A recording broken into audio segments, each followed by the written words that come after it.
জীবনের সব সমস্যা থেকে মুক্তি পেতে গীতায় এই 5টি পথের সন্ধান দিয়েছেন স্বয়ং শ্রীকৃষ্ণ। শ্রীকৃষ্ণের বলা এই 5টি উপদেশ আপনি যদি মেনে চলতে পারেন তাহলে জীবনের সব সমস্যা দূর হয়ে যাবে।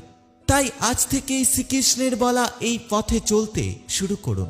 দেখবেন জীবনে সুখ, স্বাচ্ছন্দ্য, আনন্দ এবং সৌভাগ্য বৃষ্টির মতো ঝরে পড়বে। 1. নিজের রাগ নিয়ন্ত্রণ করা। নিজের লক্ষ্যে পৌঁছানোর জন্য রাগ নিয়ন্ত্রণ রাখা অত্যন্ত জরুরি। গীতায় শ্রীকৃষ্ণ বলেছেন, রাগের বশে আমরা শুধু নিজের ক্ষতি করি তাই নয়, আমরা অন্য মানুষেরও ক্ষতি করি। অতিরিক্ত রাগের ফলে আমরা সঠিক চিন্তাভাবনা করার ক্ষমতা হারিয়ে ফেলি। কারণ রাগ থেকে মানসিক দ্বিধার সৃষ্টি হয়, আমাদের বোঝার ক্ষমতা কমে যায়, বুদ্ধি ঠিকঠাক কাজ করতে পারে না। ফলে রাগের বশে মানুষ নিজেই নিজেকে ধ্বংস করে নেয়। তাই আমাদের প্রত্যেকের উচিত নিজের রাগকে নিয়ন্ত্রণ করা। 2. কর্মে বিশ্বাসী।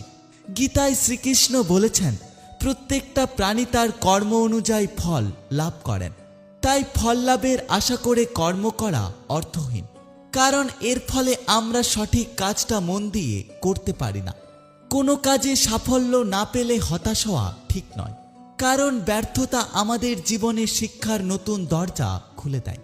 কোনো কাজে সাফল্য পেলে যেমন আনন্দ লাভ করা যায়, তেমনি কাজে ব্যর্থ হলে সেখান থেকে অনেক কিছু শেখা যায়। তাই যারা কাজের প্রতি মনোযোগ না দিয়ে শুধুমাত্র ফলের দিকে মন দেয়, তারা জীবনে সবসময় অসুখী এবং অশান্ত থাকে। 3. নিজের মনের ওপর নিয়ন্ত্রণ। মানুষের মন অত্যন্ত চঞ্চল। অনেক সময় কোনো কিছু পাওয়ার জন্য আমরা অত্যন্ত ব্যস্ত হয়ে পড়ি। গীতায় শ্রীকৃষ্ণ বলেছেন, আমরা যদি নিজেদের জীবনকে সাফল্যের দিকে এগিয়ে নিয়ে যেতে চাই তাহলে আমাদের নিজের মনের ওপর নিয়ন্ত্রণ রাখা জরুরি। যে কোনো জিনিসের ওপর অতিরিক্ত আসক্তি আমাদের ব্যর্থতার একটা বড় কারণ।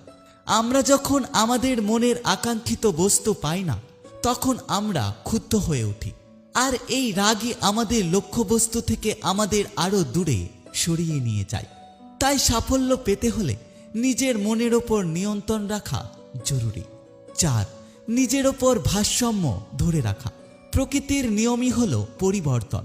গীতায় বলা হয়েছে, আমাদের উচিত যে কোনো পরিস্থিতিতে ভারসাম্য ধরে রাখা।